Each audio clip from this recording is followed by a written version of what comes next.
Assalamualaikum warahmatullahi wabarakatuh. Perkenalkan, nama saya Radiana, NIM 208190098, semester 4C, Fakultas Tarbiyah dan Keguruan, jurusan Tadris Matematika, Universitas Islam Negeri Sultan Toha Saifuddin Jambi. Baiklah teman-teman, di sini saya akan membahas tentang konsep dasar trigonometri, di mana pembahasan yang pertama yaitu tentang ukuran sudut, yang meliputi yang pertama yaitu satuan derajat, satuan radian, dan hubungan satuan derajat dan satuan radian tadi. Selanjutnya, pembahasan yang kedua yaitu perbandingan trigonometri pada segitiga siku-siku, di mana yang meliputi sinus, kosinus, tangen, koseken, seken, dan kotangen. Baiklah, langsung saja kita mulai pembahasan yaitu tentang trigonometri dasar, di mana pembahasan yang pertama yaitu tentang sudut. Nah, sudut ialah daerah yang dibentuk oleh dua sinar garis yang titik pangkalnya berimpit. Nah, sudut juga memiliki arah putaran yang memiliki makna dalam sudut. Nah, kalian bisa lihat di sini ya, di gambar sini, bahwa jika arah putaran berlawanan arah jarum jam seperti ini, maka sudut itu bernilai positif. Nah, sebaliknya, jika putaran jarum jam seperti ini, maka sudut yang terbentuk itu bernilai negatif. Nah, jadi teman-teman, untuk membedakan dia ini negatif atau positif, kalian bisa lihat arahnya. Kemana arah itu? Kalau seandainya tadi dia berlawanan arah jarum jam, berarti dia bernilai positif. Nah, sebaliknya kalau dia searah jarum jam, berarti dia bernilai negatif. Nah, untuk menentukan yang mana sudut, kalian bisa lihat pengertian sudut tadi bahwa daerah yang dibentuk oleh dua sinar garis yang titik pangkalnya berimpit. Berarti di sini letak sudut ya teman-teman. Ini ada dua garis yang titik pangkalnya berimpit. Selanjutnya ukuran sudut. Yang pertama satuan derajat. Satuan derajat adalah ukuran yang dapat dibentuk pada bidang datar dengan satuan derajat menggambarkan 1/360 dari putaran penuh. Nah, maksudnya gini teman-teman, bahwa satu putaran itu sama dengan 360 derajat, maka satu derajat itu sama aja dengan 1/360 putaran. Selanjutnya yaitu yang kedua satuan radian. Radian adalah satuan sudut dalam suatu bidang dengan lambang rad. Satu radian atau satu rad adalah besarnya sudut yang dibentuk oleh dua buah jari-jari. Nah, untuk lebih mudah dipahami, perhatikan gambar di bawah ini. Nah, perhatikan sudut AOB. Sudut AOB dalam satuan radian didefinisikan sebagai panjang AB. AB ini busur ya. Nah, panjang busur AB kita bagi dengan jari-jari. Panjang busur AB kita bagi dengan jari-jari. Nah, itu adalah besar sudut ini dalam satuan radian. Jika panjang AB sama dengan R, maka seandainya panjang busur AB ini sama dengan jari-jari. Tadi kan definisinya sudut AOB sama dengan panjang AB per R kalau dalam radian. Maka jika AB sama dengan R, maka kita peroleh R per R atau 1 radian. Jadi sudut 1 radian itu artinya sudut yang terbentuk ketika busurnya itu sama dengan jari-jari itu sama dengan radian. Nah, apa hubungan antara satuan radian dan satuan derajat? Selanjutnya kita bahas ya teman-teman, hubungan satuan derajat dan satuan radian. Teman-teman coba perhatikan lingkaran ini. Misalnya OA ini kita putar satu putaran penuh, kemudian hasil akhirnya titik di sini sebagai titik B. Nah, jika OA diputar satu putaran, maka busur yang terbentuk itu kan sama dengan keliling kan? Busur sama dengan keliling. Seperti teman-teman ketahui, keliling lingkaran itu sama dengan 2πr. Maka sudut AOB ini sama dengan sudut satu putaran. Dalam radian, sudut AOB sama dengan panjang AB dibagi R di sini karena satu putaran penuh. Berarti panjang busur AB itu sama dengan kelilingnya, yaitu 2πr kemudian dibagi R. Jadi kita peroleh sudut AOB atau sudut satu putaran ini dalam radian itu sama dengan sama dengan 2π radian. Sementara kalau dalam satuan derajat, satu putaran itu sama dengan 360 derajat. Jadi hubungannya kita peroleh satu putaran sama dengan 2π radian. Jadi 2π radian itu sama dengan 360 derajat. Nah, dari sini kita peroleh kedua ruas kita bagi 2. Maka pi radian itu sama dengan 180 derajat. Dan 1 derajat itu sama dengan 180 radian. Nah, untuk lebih mudah dipahami, maka perhatikan contoh berikut, di mana soalnya menyatakan besar sudut berikut dalam satuan derajat. Berarti ingat ya, ke satuan derajat. Di mana soal yang pertama yaitu 2/3 putaran. Berarti kita harus ketahui dulu berapa satu putaran itu. Nah, satu putaran kan 360 derajat. Berarti kita tulis saja sama dengan 2/3 dikali 360 derajat. Sama dengan, langsung kita bagi aja ya. 360 dibagi 3 hasilnya 120 derajat. Berarti tinggal disalin 2-nya. 2 dikali 120 sama dengan 240 derajat. Selanjutnya yang nomor 2 yaitu soalnya 3/4 pi radian. Nah, jadi bagaimana cara mengkonversi radian ke derajat tadi? Kan soalnya kan mencari satuan derajat. Nah, kita harus tahu satu radian itu berapa. Nah, satu radian itu tadi berapa? 180 derajat. Berarti kita tulis aja sama dengan 3/4 dikali 180 derajat sama dengan. Nah, untuk lebih mudah memahaminya, kita bagi 180 dibagi 4. Hasilnya 45 derajat. Berarti 3-nya kita letak aja tadi, kita salin. 3 dikali 45 derajat menghasilkan 135 derajat. Selanjutnya kita lihat soal yang seperti ini ya. Nyatakan sudut berikut dalam satuan radian. Berarti ke satuan radian. Tadi kan satuan derajat. Sekarang satuan radian.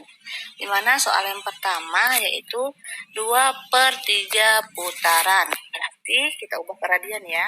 Ingat satu putaran itu berapa radian? Berarti satu putaran itu sama dengan 2π radian. Tinggal kita tulis saja soalnya sama dengan 2/3 dikali 2π radian sama dengan, nah tinggal dianu aja dikalikan 2 kali 2π radian berarti 4. Jadi 4/3 radian. Selanjutnya yaitu nomor 2, 225 derajat. Nah, bagaimana kalau satuan derajat ke satuan radian? Pertama, berarti kita harus tahu dulu berapa satu derajatnya. Nah, berarti 1 derajat kita gunakan yang ini ya. Berarti 1 derajat sama dengan pi per 180 radian. Kita tulis saja soalnya tadi 225 derajat dikali pi per 180 radian. Nah, kita sederhanakan ini. Kita sederhanakan 225 derajat sama 180 tadi. Yang ini. Jadi 225 sama-sama kita bagi 45 ya. Berarti 225 dibagi 45 menghasilkan 5. Kalau 180 dibagi 45 menghasilkan 4. Maka hasilnya yaitu 5/4 pi radian. Baiklah, selanjutnya kita bahas tentang perbandingan trigonometri pada segitiga siku-siku. Nah, coba teman-teman perhatikan segitiga siku-siku ini ya.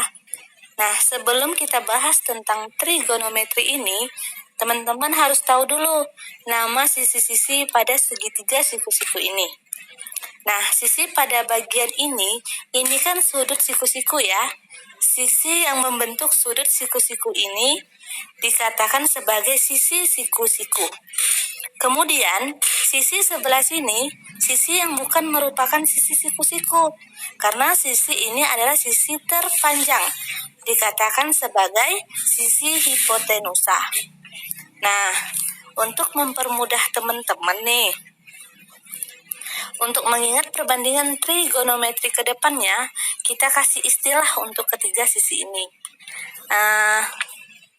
Sisi yang di depan sudut kita kasih nama sisi depan ya.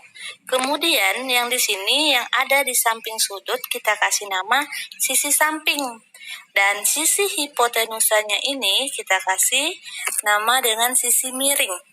Jadi ingat ya teman-teman, ini sisi depan, ini sisi samping, dan ini sisi miringnya. Dan perlu kita ingatkan kembali bahwa sisi miring ini bukan karena kemiringannya ya, tapi karena ini adalah sisi terpanjang atau sisi hipotenusanya. Nah, selanjutnya kita bahas tentang perbandingan trigonometri. Yang pertama adalah tentang sinus. Berarti sin alfa sama dengan depan per miring, berarti demi. Nah, depannya apa? BC. Miringnya apa? Miringnya AC. Berarti sin demi BC per AC. Selanjutnya cos alfa, yaitu rumusnya sami samping per miring. Nah, sampingnya apa? AB per AC. Jadi, cos alfa sama dengan AB per AC. Selanjutnya yaitu tan alfa, berarti rumusnya depan per samping, berarti desa, tan desa. Berarti depannya apa? Depannya BC. Sanya apa sampingnya? Sampingnya AB, berarti BC per AB. Nah, teman-teman, untuk mengingatnya lebih mudah, yang pertama tadi apa? Sin alfa, berarti sin demi. Yang kedua apa? Cos, berarti cos sami. Yang ketiga apa? Tan, berarti tan desa. Itu aja yang kalian ingat. Selanjutnya yaitu ada cosec alfa. Nah, cosec alfa ini ialah salah satu dari kebalikan dari sin. Jadi, cosec alfa sama dengan 1 per sin alfa. Untuk lebih mudah dipahami, sin apa rumusnya? Demi, berarti kebalikannya aja, berarti mide. Miringnya apa? AC. Depannya apa? BC, berarti cosec alfa sama dengan AC per BC. Selanjutnya, sec alfa berarti itu kebalikan dari cos alfa. Berarti sec alfa sama dengan 1 per cos alfa. Berarti apa rumus cos alfa? Sami, berarti kebalikannya aja ya. Jadi misa. Berarti AC per AB. Selanjutnya yaitu cot alfa, berarti yaitu kebalikan dari tan alfa. Nah, rumus tan alfa tadi apa? Desa, berarti tinggal dibalik aja. Sa D, berarti cot alfa itu sama dengan sa D, berarti sampingnya apa? Sampingnya AB. Depannya apa? Depannya BC. Jadi cot alfa itu hasilnya AB per BC.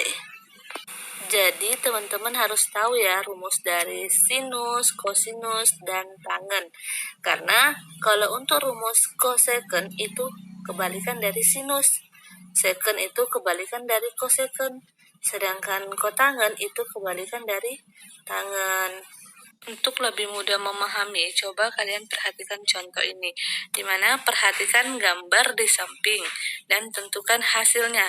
Yang pertama, sin alfa. Berarti tadi rumus sin alfa apa? Demi, berarti depan per miring. Mana depannya? Depannya di BC, berarti 5. Miringnya mana? AC, berarti 13. Berarti sin alfa sama dengan 5/13. Selanjutnya yang nomor 2 yaitu cos alfa. Tadi rumus cos alfa apa? Yaitu sami, samping per miring. Sampingnya berapa? Sampingnya 12. Miringnya berapa? Miringnya adalah 13. Berarti cos alfa sama dengan 12/13. Selanjutnya nomor 3 yaitu tan alfa. Nah, tan alfa tadi rumusnya apa? Desa, berarti tan desa, berarti desa. Depan per samping. Depannya apa? BC, berarti 5. Sampingnya apa? AB, berarti 12. Berarti 5/12. Jadi, tan alfa sama dengan 5/12. Selanjutnya yang nomor 4 yaitu cosec alfa. Nah, yang kita ketahui tadi rumusnya apa? Cosec alfa itu kebalikan dari sin alfa. Sin tadi rumusnya apa? Rumusnya adalah demi, berarti kita putar aja, mi d. Nah, tadi sin alfa itu 5/13, kita putar aja jadi 13/5. Selanjutnya sek alfa. Nah, sek alfa itu kebalikan dari apa? Kebalikan dari cos alfa. Nah, rumus cos alfa tadi apa? Rumus cos alfa adalah sami. Berarti jawabannya misah. Lihat aja jawabannya. Nomor 2 kan jawabannya 12/13. Kita putar aja. Jadi 13/12. Selanjutnya yang terakhir yaitu cot alfa. Berarti rumusnya adalah kebalikan dari tan alfa. Rumus tan alfa tadi apa? Yaitu desa. Berarti kalau yang cot alfa berarti sade. Berarti kebalikannya ya. Berarti lihat jawaban nomor 3. 5/12. Berarti kita putar aja. 12/5. Kalian bisa cek hasilnya tetap sama. Nah, jadi intinya kalian harus tahu itu sin, cos, tan. Kalau kalian hafal sin, cos, tan, berarti cosec, sec, cot kalian sudah bisa untuk mengerjakannya.